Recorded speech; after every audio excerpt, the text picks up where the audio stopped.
All right, let's talk about something that often happens in the shadows, but has huge consequences for all of us: military corruption.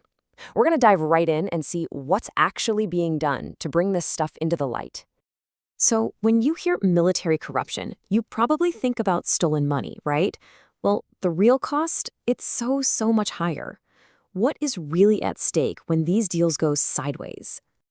And that's the thing you've got to understand. This isn't just about wasting taxpayer dollars. It's a direct threat to national security. Think about it. Faulty gear, weaker defenses, and a total loss of public trust. That's the real price.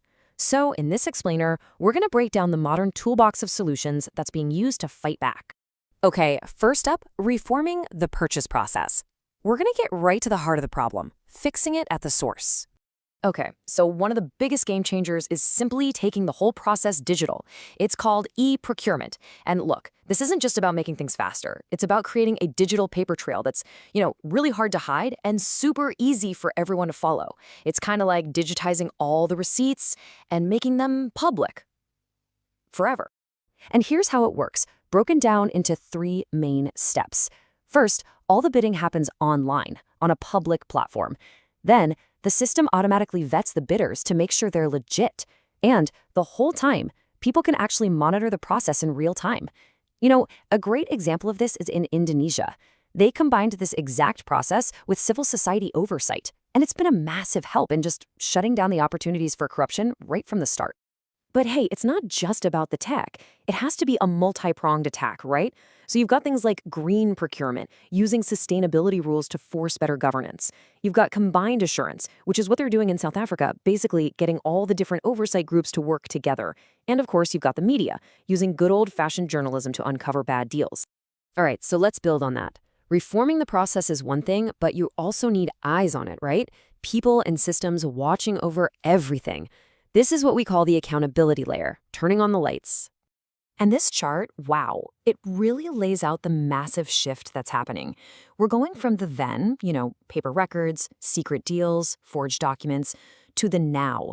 Think blockchain ledgers, public audit trails, and data that's basically impossible to fake.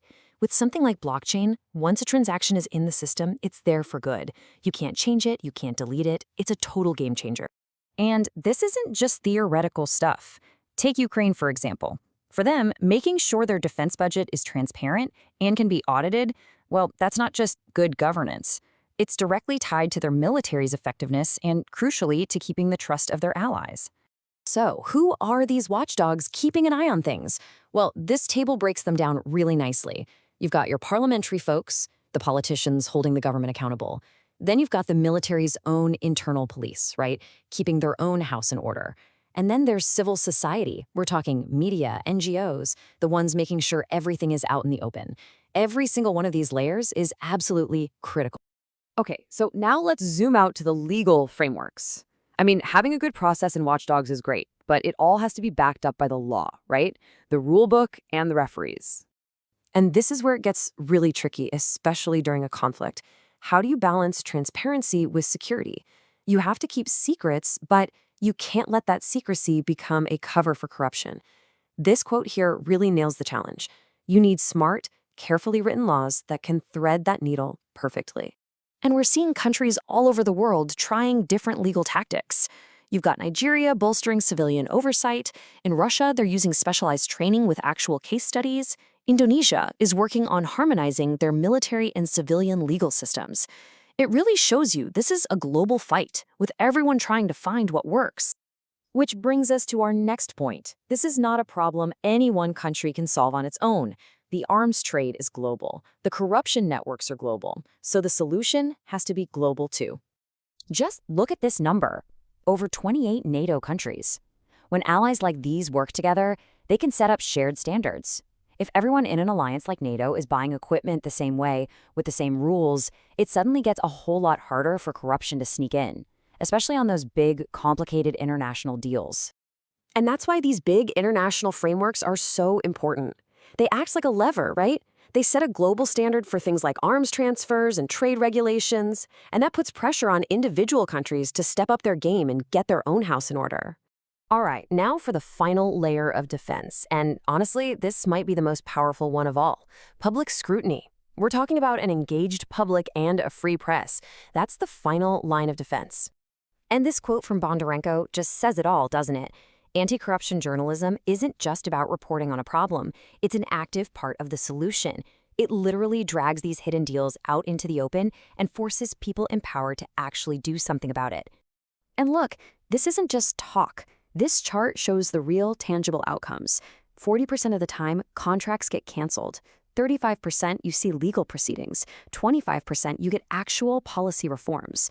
So these investigations lead to real action. Bad deals get stopped, people are held accountable, and the rules get changed for the better. And it's not just the media. You've got civil society organizations, or CSOs. These groups play a super important role. They're like a bridge, taking the public's concern and turning it into real advocacy, making sure the people in charge hear the demand for accountability loud and clear. So at the end of the day, what's the big takeaway here? It's that there's no magic bullet. There's no single solution. The only way to fight this is with a whole toolbox. You need the technology, the strong laws, the international cooperation, and that public pressure, all working together.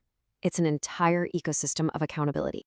So, we've laid out the entire playbook. We've seen the tools that are out there to fight this kind of corruption. Which leaves us with one last really important question. If we have all the tools, what's the biggest thing that gets in the way of actually using them? Something to think about. Thanks for watching.